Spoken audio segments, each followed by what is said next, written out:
काबुल का गिर जाना अपने आप के अंदर एक वाकया था जिसने सबको अचंभित किया। और इतना अचानक गिर जाना कि यहाँ तक कि तालिबान के खुद का भी जो नेतृत्व था, मुल्ला बरादर ये कहते हैं कि उन्हें भी इस बारे में बिल्कुल भी भरोसा नहीं था कि अफगानिस्तान में ये सब कुछ इतना जल्दी हो जाएगा। अब प्रश्न ये उठता है कि ये जो सब कुछ हुआ है, ये क्या कोई दोहा के अंदर जो एग्रीमेंट हुआ अमेरिका और तालिबान के बीच में, क्या ये इसकी परिणति थी, चरम परिणति थी, या इसके अंदर एक कोई दूसरे षड्यंत्र की बू आ रही है? इसके ऊपर निस्संदेह हम लोगों को बात करनी चाहिए, क्योंकि ये पूरे साउथ एशिया ही नहीं, पूरी एक इंसानियत के अंदर एक बहुत ही एक अलहदा किस्म की एक मानवीय त्रासदी के रूप में उभर के आई है। आज जिस रंग के विजुअल्स टेलीविजन्स के ऊपर दिखाए जा रहे थे, वो ईमानदारी इस बात है कि दिल दहलाने वाले थे। लोग ग्लोब मास्टर की विंग्स के ऊपर बैठकर भागना चाहते थे। अफगानिस्तान का हामिद करजई एयरपोर्ट के बाहर 4 लाख से ज़्यादा लोगों का खड़ा हो जाना, और सब इस बेसब्री से इंतज़ार कर रहे थे कि हम कैसे निकलें। कुछ लोग तो इतना ज़्यादा उसमें थे डेस्परेशन के अंदर कि उन्होंने बिना टिकट खरीदे हवाई जहाज़ों के ऊपर चढ़ गए और उतरने के लिए तैयार नहीं थे। अमेरिकन आर्मी ने बहुत कोशिश की कि लोगों को एयरपोर्ट पे आने से रोकें, मगर लोग थे कि मानने को तैयार नहीं थे। अब इस डेस्परेशन को हम समझ सकते हैं कि किस ढंग का एक डेस्परेशन था। यानी उनको लग रहा था कि तालिबान की प्रेजेंस के अंदर शायद वो वैसे भी जीवित नहीं बच पाएंगे, तो ऐसी सिचुएशन में कम से कम जिंदा रहने का एक प्रयास भर तो वो कर लें। अब एक दूसरा सवाल जो सबसे महत्वपूर्ण है, वो ये उभर के आता है कि क्या ये अमेरिका की सैन्य हार है या ये अमेरिका की नीतिगत हार है? दोस्तों, बात एक है, भले ही अमेरिका की सैन्य हार हो या ना हो, भले ही अमेरिका की ये रणनीतिक हार हो या नहीं हो, मगर अमेरिका की जो सबसे बड़ी हार है वह है अमेरिका की नैतिक हार। क्योंकि मित्रों, बात एक है, 11 सितंबर 2001 के बाद जब अमेरिका अफगानिस्तान में आया, तो उसने कुछ लोगों को भरोसा दिया कि आप हमारे साथ लगिए, हम एक नए अफगानिस्तान की नींव डालेंगे। और उन लोगों ने, बेचारों ने प्राणपण से अमेरिका की उस पॉलिसी के अंदर या अमेरिका के उस आश्वासन के ऊपर अपनी जिंदगी दांव पर लगा दी। 20 साल उन्होंने जो सपना देखा था, उस सपने के ऊपर उन्होंने अपने हर संभव प्रयास किए कि एक नया अफगानिस्तान आए, और एक नए अफगानिस्तान की कोपल फूटने भी लगी थी। मगर इसी बीच अमेरिका ये नहीं चाहता था कि अब वो लंबा रुके। नतीजा एक के बाद एक 2 राष्ट्रपतियों ने इस बारे में प्रयास किया कि वो कैसे भी अमेरिका अपने आप को पुल ऑफ कर ले, बाहर निकाल ले। क्योंकि अमेरिका को शायद लग रहा था कि अफगानिस्तान में न तो कोई तेल है खाड़ी की तरह, तो अफगानिस्तान में भला क्यों रुके, किस लिए रुके, किस लिए वो $100 बिलियन जो उन्होंने लगाए थे या आगे और भी लगने वाले थे, अब आखिरकार क्यों खर्च करें? कॉफिन्स तो जाना अमेरिका में बहुत दिन पहले ही खत्म हो गए थे, मगर अब अमेरिका को लग रहा था कि अफगानिस्तान एक वायबल सौदा नहीं है, एक ऐसा सौदा नहीं है जिसके थ्रू उसके डॉलर्स जो खर्च हो रहे थे उसका किसी भी ढंग से वो खामियाजा नहीं, उसकी भरपाई कर सके। तो अमेरिका जाने की जल्दबाजी में था, और इस जाने की जल्दबाजी में उसने उन लोगों का सौदा कर दिया, उन लोगों के हाथ पांव बांधे और उनके हाथ पांव बांध के उनको तालिबान के सामने डाल दिया, उन लोगों को जिन्होंने अमेरिका के ऊपर भरोसा किया। तो अब प्रश्न एक है कि जो अपने आप को विश्व की महाशक्ति कहता है, अगर उसके ऊपर लोगों का भरोसा टूट गया, तो क्या ये महाशक्ति रह पाएगी? और ये एक बहुत बड़ा एक यक्ष प्रश्न की तरफ उठ रहा है। खुद अमेरिका के अंदर भी अमेरिका के जो आलोचक हैं, स्पेशली बाइडेन प्रशासन के जो आलोचक हैं, वो लगातार इस बात के लिए बाइडेन प्रशासन की मजाक उड़ा रहे हैं कि ये किस ढंग की महाशक्ति है, ये किस ढंग की इर्रेस्पॉन्सिबल पावर है, जो अपने सहयोगियों को, अपने उन लोगों को जो कल तक आप जिनके खैर ख्वाह बनते थे, जिनको आपने कल तक बहुत बड़े बड़े आश्वासन दिए थे, आज उन लोगों को आपने बिल्कुल, उन मासूमों को आपने बेरहमी से तालिबान की कृपा दृष्टि के ऊपर छोड़ दिया।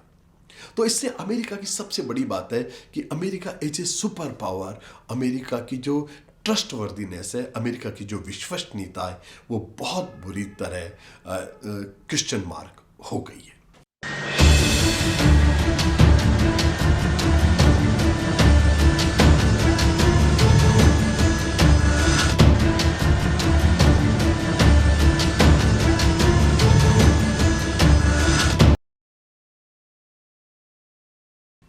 अब सवाल एक उठता है कि क्या अफगानिस्तान में शांति कायम हो गई क्या? आज तालिबान के प्रवक्ता ने कहा कि अफगानिस्तान का युद्ध समाप्त हो गया। पर क्या वास्तव में युद्ध समाप्त हो गया या एक नए युद्ध की आगाज आज से स्टार्ट होने जा रही है?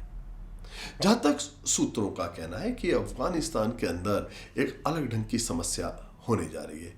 अहमद शाह मसूद के जो बेटे हैं वो अफगानिस्तान से वापस कहीं दूर चले गए और शायद पंजशीर वैली दोबारा से सुलगने वाली है। तो वहीं दूसरी तरफ मजार शरीफ और बल्ख के अंदर अता मोहम्मद और दोस्तम, इन दोनों ने की दोस्ती भी क्या गुल खिलाने वाली है, ये वास्तव में एक आने वाला भविष्य बताएगा। मुझे नहीं लगता कि अफगानिस्तान के अंदर तालिबान का रास्ता भी इतना ज़्यादा बिल्कुल निरापद होगा। अफगानिस्तान इन वे अगर देखा जाए तो अगले 6 महीने में एक दूसरे ढंग के एक रेसिस्टेंस की तरफ बढ़ रहा है और अफगानिस्तान जो कि एक एंडलेस वॉर बन गया है। अमेरिका तो इससे बाहर निकल गया है।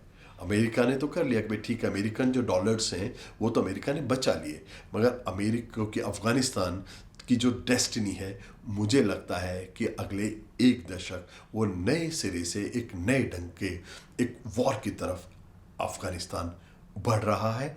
और उसके अंदर जो डिफरेंट जो वॉर लॉर्ड्स हैं वो सारे वॉर लॉर्ड्स हो सकता है कुछ कॉम्बिनेशन के अंदर आए या कुछ एक डिफरेंट ढंग का आपको स्ट्रेटेजिक एक डिफरेंस आपको अफगानिस्तान में देखने को मिलेगा। इसके अलावा एक बात और है, खुद अब अगर तालिबान को भी अगर देखा जाए तो तालिबान बहुत सारे डिफरेंट जो इंटरेस्ट ग्रुप्स हैं उनका एक कॉन्ग्लोमेरेट, उनका एक संग्रह है। तो ऐसे में अफगानिस्तान के अब खुद तालिबान के अंदर भी पावर कॉन्फ्लिक्ट होने की बहुत ज़्यादा प्रोबेबिलिटी है कि उनके अंदर भी आपस के अंदर लड़ाइयाँ हो जाए। क्योंकि जहाँ तक डिफरेंट दूसरे जो वॉर लॉर्ड्स हैं, क्योंकि ये जो पूरा जो पावर शिफ्टिंग हुई है ये कोई ताकत के बल के ऊपर नहीं हुई है, कहीं ना कहीं कुछ इंट्रीग्यूज हैं, कोई षड्यंत्र हैं, कुछ आपस में लेन देन की बातें, कुछ वॉर लॉर्ड्स को लालच है, कुछ उनको पावर शेयरिंग के एश्योरेंसेज हैं। अब बात ठीक है, नई सरकार के अंदर उन सारे वॉर लॉर्ड्स को क्या तालिबान पैसिफाई कर पाएगा, ये एक बहुत बड़ा क्वेश्चन है। और मुझे लगता है कि ये करना ऑलमोस्ट असंभव है, क्योंकि अफगानिस्तान के वॉर लॉर्ड्स को एक जगह इकट्ठे रखना वैसे भी मेंढकों की पोटली बांधना है। तो अफगानिस्तान तो मुझे लग रहा है कि एक बहुत ही एक अंधकार वाले एक मिडाइवल वॉर लॉर्ड्स की लड़ाई की तरफ बढ़ रहा है। मगर सबसे बुरी बात है कि इसके अंदर जो सबसे बुरी तरह जो पिस्तें ले जा रही हैं वो होंगी अफगानिस्तान की आधी आबादी, यानी अफगानिस्तान की महिलाएं।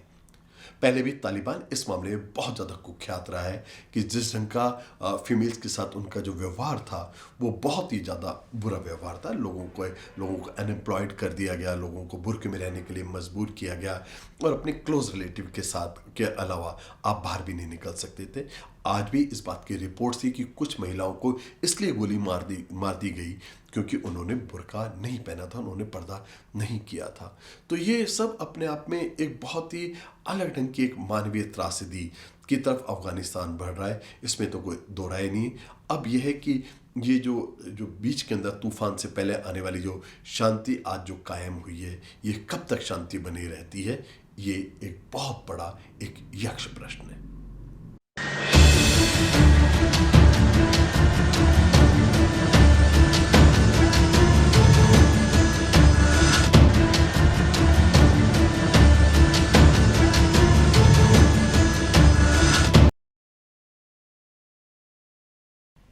भले पाकिस्तान में इसके ऊपर बहुत सारी वहाँ पे दिवाली सी मन रही हो, वहाँ पर ईद सी मन रही हो कि तालिबान काबिज हो गया। मैं आपको एक बात बता देता हूँ, अगर तालिबान अगर पूरी ढंग से अगर पावर में आ जाता है और उसको अगर वहाँ पर कोई रेसिस्टेंस नहीं मिलता तो एक दूसरी संभावना है, और जो निस्संदेह संभावना है, क्योंकि जब भी अफगानिस्तान की अगर कोई भी सरकार, कोई भी हुकूमत जब किसी भी इंटरनल चैलेंज से बाहर निकल आती है तो वो डूरन लाइन को ब्लर करने के ऊपर बात सोचती है। क्योंकि अफगानिस्तान का एक बड़ा हिस्सा है, उसका केवल कल्चर नहीं, उसका राजनीतिक जो हिस्सा था, जो केवल 100 सवा 100 साल पहले तक राजनीतिक रूप से अफगानिस्तान का जो एक लंबा चौड़ा हिस्सा था वो आज की तारीख के अंदर पाकिस्तान के अंदर है। भले वो खैबर पख्तूनवा के इलाके हों, चाहे नॉर्थ वेस्टर्न जो एजेंसीज हैं, जो ट्राइबल एजेंसीज हैं, उनके इलाके हों, फाटा के। तो फाटा और खैबर पख्तूनवा ये सारे वो इलाके हैं जो बुनियादी तौर के ऊपर अफगानिस्तान के इलाके हैं। ऐसे में अगर अफगानिस्तान के अंदर शांति होती है और अगर हुकूमत के अंदर अगर अनइंटरप्टेड तालिबान बैठता है, तो आपको मैं एक बात बहुत वाजे कर देता हूँ, बहुत अच्छी तरह कह देता हूँ आपको कि खुद पाकिस्तान जिसने ये आग लगाई है वो खुद इस आग से बुरी तरह झुलस जाएगा, क्योंकि सशक्त तालिबान उस अफगानिस्तान के बारे में जरूर सोचेगा जिस अफगानिस्तान का की संरचना उनके बाबा कौम अहमद शाह अब्दाली ने की थी। तो अहमद शाह अब्दाली का जो अफगानिस्तान था वो इंडस वैली तक था, जो वो सिंधु तक नदी तक था, इंडस रिवर तक। तो अगर इंडस रिवर तक का अगर पाकिस्तान अगर उनके पास पहुंच जाता है तो एक अजीब सा पाकिस्तान रह जाएगा जिसके अंदर पंजाब, सिंध और क्योंकि बलूचिस्तान भी अगर देखा जाए तो बुनियादी तौर से अफ़गानिस्तान का इलाका रहा है। तो अगर अफ़गानिस्तान बलूचिस्तान जहाँ पे एक अपने आप में भी आज के बारे में बहुत बड़ा एक फ्रीडम मूवमेंट वहाँ पे खड़ा है, वो और नॉर्थ वेस्ट फ्रंटियर और फाटा, अगर ये तीनों जगह अगर डिसस्टेबल हो जाते हैं तो कोई बहुत बड़ी आश्चर्य की बात नहीं होगी।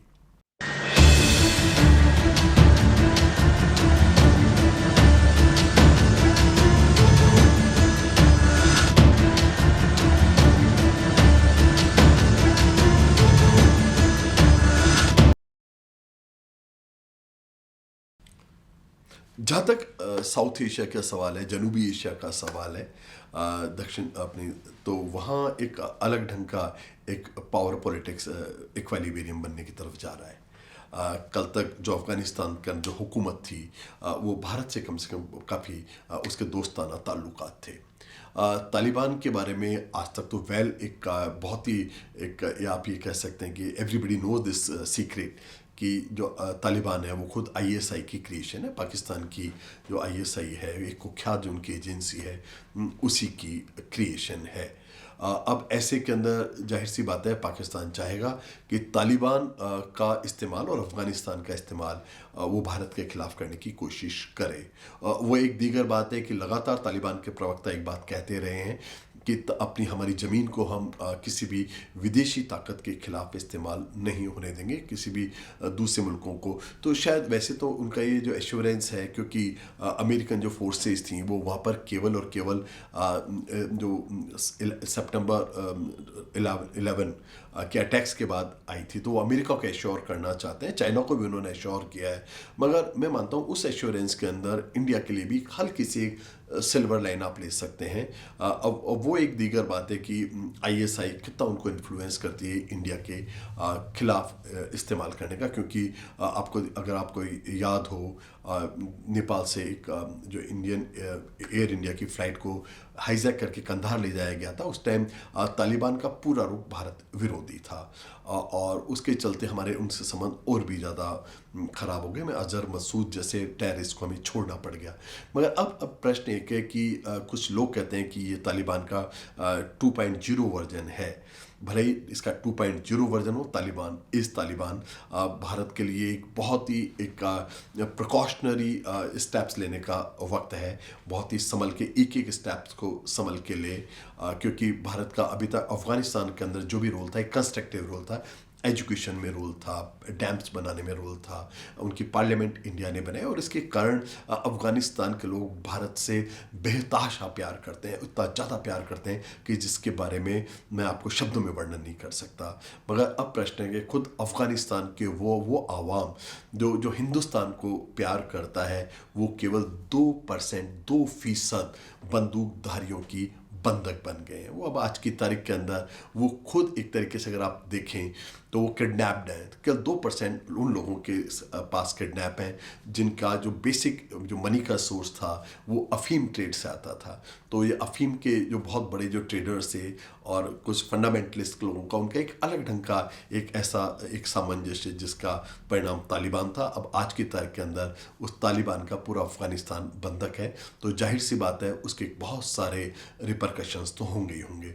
मगर अफगानिस्तान के लिए, तालिबान के लिए भी एक बहुत दूसरे चैलेंजेस भी हैं ईरान से, क्योंकि पीछे ईरान और जो स्पेशली हाजरा जो कम्युनिटी है उसको लेके ईरान से उनके बहुत तनावपूर्ण संबंध रहे हैं। और उसी का नतीजा है कि अभी टेक ओवर के टाइम भी भले ही वो हेरात चले गए हों, भले वो कंधार चले गए हों, चाहे लश्करगाह चले गए हों, चाहे बल्क चले गए हों, मगर जहाँ हाजरा जो कम्युनिटी के लोग रहते हैं वहाँ तालिबान अभी तक नहीं गया है। और शायद उसके पीछे बहुत सारे लोगों का मानना है कि ईरान से वो अपने रिलेशंस को बिगाड़ना नहीं चाहते। तो ऐसी सिचुएशन में तालिबान के अपने चैलेंजेज हैं, भारत के अपने चैलेंजेज हैं, तो इन चैलेंजेस के बीच में से एक रास्ता निकालना होगा। और इसी के अंदर इस शायद पूरे इस खित्ते की अमन कहीं ना कहीं दबी हुई है।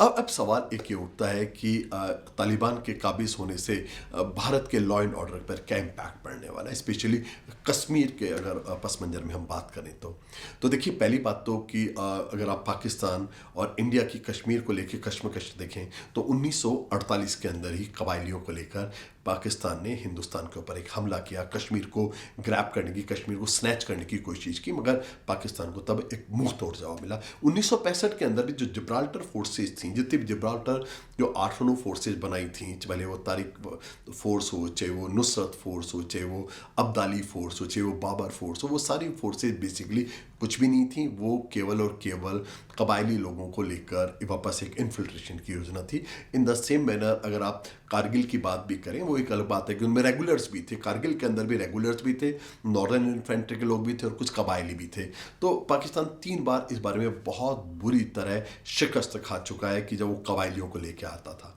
मगर हो सकता है वापस से एक बार पाकिस्तान इसके चीज़ का प्रयास करे, क्योंकि हरकतुल अंसार जैसे लोग या जैश ए मोहम्मद जैसे जो ऑर्गेनाइजेशंस हैं वो ISI के पेट्रोनाइजेशन में काम करते हैं। खुद तालिबान भी ISI के पेट्रोनाइजेशन में काम कर चुका है। तो ऐसे में जाहिर सी बात है उनके एक आपस में एक इंटरमिक्सिंग हो और वो आपस में एक जॉइंट एफर्ट करें वापस से। मगर मैं मानता हूँ कि भारत की जो आर्मी है वो बहुत ही दुनिया की सबसे बेहतरीन ट्रेंड आर्मी है, वेल इक्विप्ड आर्मी है, और वो इतनी ज़्यादा सजग है कि मुझे नहीं लगता कि वो उसके ऊपर कोई भी इंडिया के ऊपर एक हल्का फुल्का एक कंसर्न तो क्रिएट कर सकते हैं, मगर कोई डिसिसिवली कोई एक्ट होने के बारे में मतलब सोचा भी नहीं जा सकता। This is next to impossible thing. वापस अगर पाकिस्तान करेगा तो वो ज़्यादा बुरी तरह शिकस्त खा के लौटेगा।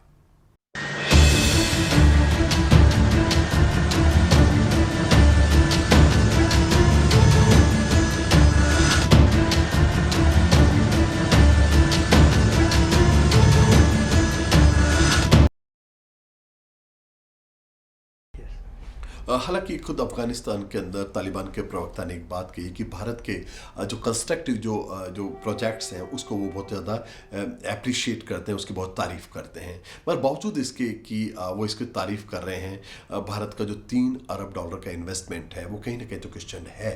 हालांकि उसने अपना एक काम किया है, उसने गुडविल इंडिया की बनाई है जो शायद भारत का पर्पज़ था, क्योंकि भारत के कोई दूसरे वहाँ पे मकसद थे भी नहीं।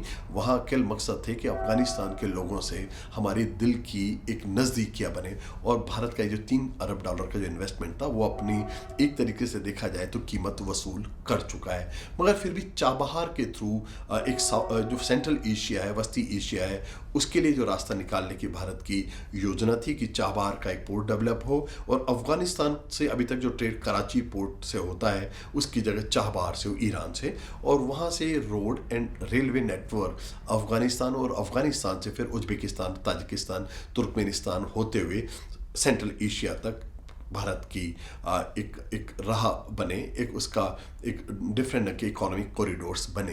तो इसके ऊपर अब ये सारा जो अब है, क्योंकि अब अफगानिस्तान के ऊपर तालिबान काबिज हो गया है, तो कहीं ना कहीं ये अब तालिबान के ऊपर डिपेंडेंट होगा।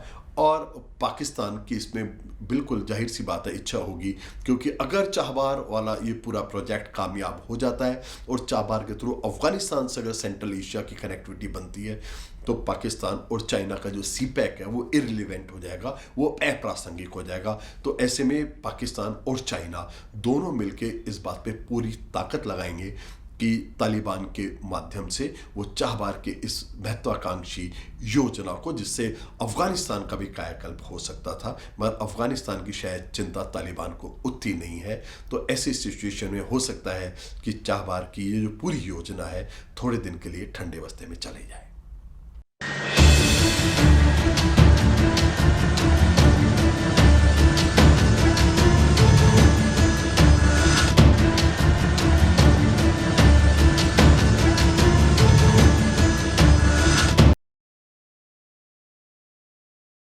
अगर लब्बो लुबाब मुझसे बात पूछें कि अफगानिस्तान की अगर पूरी चीज़ को मुझे समअप करना हो, तो मैं इसको ये कहूँगा कि अमेरिका, अशरफ गनी, उनके कुछ कॉन्फिडेंशियल गवर्नर और तालिबान, इन सब लोगों की एक मिली जुली एक कंस्पिरेसी सी दिखती है, जहां उन लोगों ने एक इस ढंग की सिचुएशन क्रिएट कर दी कि अफगानिस्तान को बिना किसी आर्मड रेसिस्टेंस के तालिबान को सौंप दिया जाए। शायद ये अमेरिका की एक सोची समझी रणनीति थी, जिसके अंदर अशरफ गनी ने अपना एक प्यादे वाला रोल निभाया।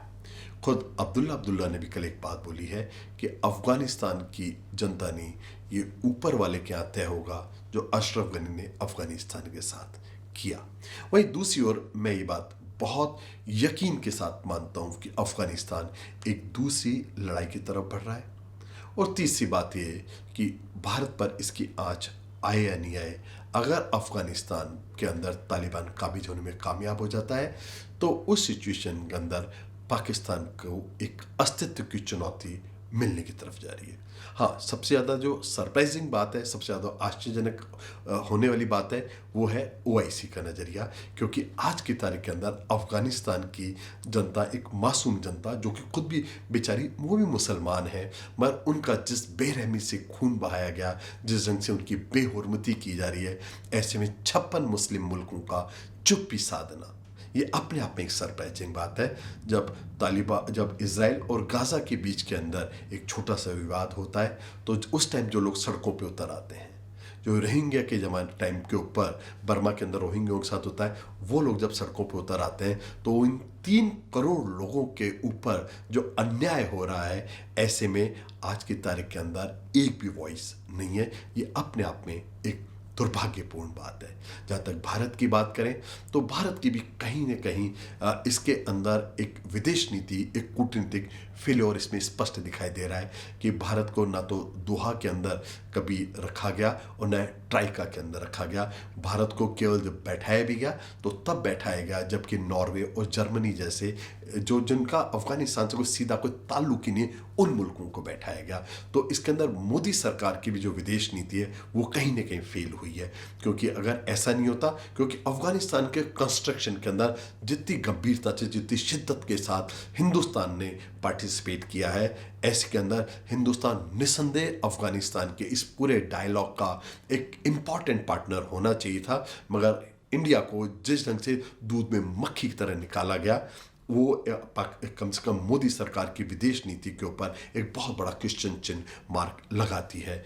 अभी भी भारत के लिए सब चीज़ें खत्म नहीं हुई हैं। अफगानिस्तान के 3 करोड़ लोग हिंदुस्तान को दिल से मोहब्बत करते हैं। हमें उनके साथ कंधे से कंधा मिला के आज भी खड़े होने की ज़रूरत है, और उन्हें कम से कम इस चीज़ का हमें एहसास जरूर कराना चाहिए कि भले हम सैन्य तरीके से हो या नहीं हो, मगर दिल से आपके हमेशा साथ थे और हमेशा साथ रहेंगे।